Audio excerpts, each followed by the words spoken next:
parler de nous, hein. Non, non. Nous sommes venus vous parler de Maro. Et donc elle va raconter aux enfants ce qui lui est arrivé pour que les enfants comprennent que ça existe, que c'est interdit et puis surtout qu'il faut en parler pour qu'on puisse les protéger. Ça, c'est Maro. Vous voyez, doucement. pas bien. Voilà, Bobette, c'est très fragile, on manipule pas. Voilà. Une petite solution.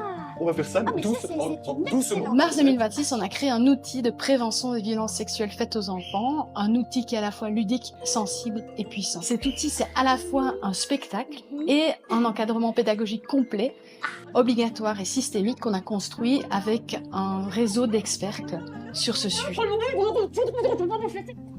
Voilà.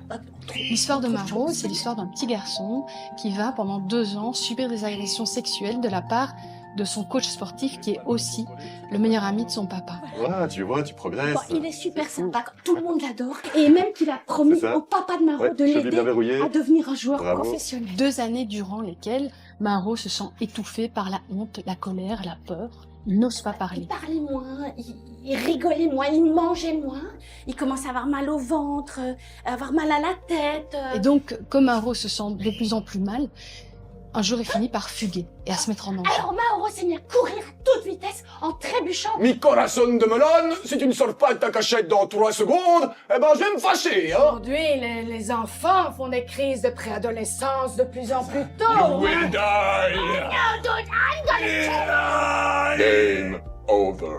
Dans le silence depuis l'enfant. L'encadrement pédagogique, il est systémique parce qu'on prévient aussi tous les adultes qui sont en contact avec les enfants qu'on va venir parler de ce sujet. On prévient des chiffres, on donne les premières clés sur ce qu'il faut surtout pas faire en cas de dévoilement, sur ce qu'il faut faire. On met les personnes en contact, donc on invite les directions, les instituteurs, les institutrices, mais aussi les ATL et les CPMS, PSE qui gravitent autour de l'école. On invite aussi les équipes SOS Enfants, on prévient les juges de la jeunesse, on prévient la police.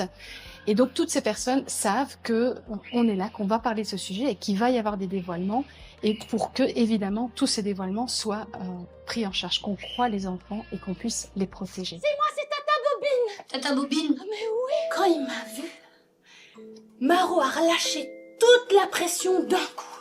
On rencontre aussi chaque classe en amont du spectacle pendant 1 heure et dans cette animation ludique, interactive, on évoque les notions de consentement, d'intimité et d'intégrité. Puis les enfants voient le spectacle en petits groupes. Il y a aussi un bord plateau où on échange, où on récolte les premières questions, les premières sensations, un sas émotionnel. Et puis on les rencontre, donc de nouveau 1 heure, chaque classe, après le spectacle. Et là, les enfants peuvent poser leurs questions. Là, on va plus précisément expliciter les différentes formes d'agression et les différents profils des agresseurs et agresseurs. Avec Défense Enfants International, on a travaillé sur un dossier pédagogique aussi pour les instituteurs et institutrices qui voudraient aller plus loin. Donc, de nouveau, avec des outils adaptés à l'âge des enfants, où on donne 10 pouvoirs aux enfants. Quand on s'en va, on donne aussi un grand visuel qui sera affiché dans chaque classe, où on reprend vraiment les mots-clés qu'il faut que les enfants retiennent. Donc, c'est quoi les parties intimes? Qu'est-ce qui est interdit? À qui est-ce que je peux m'adresser en cas de problème? Moi, je savais pas que ça existait. Je savais pas que c'était possible pour un adulte de faire ça à un enfant. Pourquoi on m'avait pas prévenu, hein? Eh bien, parce que... j'ai pas su quoi répondre.